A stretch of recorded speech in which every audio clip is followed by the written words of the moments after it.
ஒரு காட்டிற்கு பாலுவும் வேலுவும் மரம் வெட்டச் சென்றனர். மாலை இருவரும் சந்திக்கும் போது வேலுவிடம் அதிக விறகும் அத்துடன் அதிக களைப்படையாமலும் காணப்பட்டான்.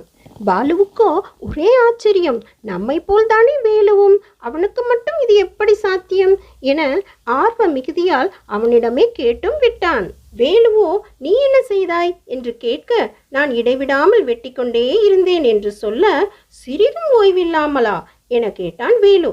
ஆம், அப்போதுதானே அதிக விறகுகள் கிடைக்கும் என்று சொல்லிக்கொண்டே, ஆமாம், நீ எப்படி களைப்பின்றி இருக்கிறாய் என்றான் பாலு. நான் இடையிடையே அடிக்கடி ஓய்வெடுத்துக் கொள்வேன் என்றான் வேலு. அதற்கடுத்த நாள் வேலு மரம் வெட்டும் போது மறைந்திருந்து கண்காணித்தான் பாலு. வேலுவும் அவன் கூறியவாறே மரம் வெட்டிய பின் அரை மணி நேரம் ஓய்வாக அமர்ந்தான்.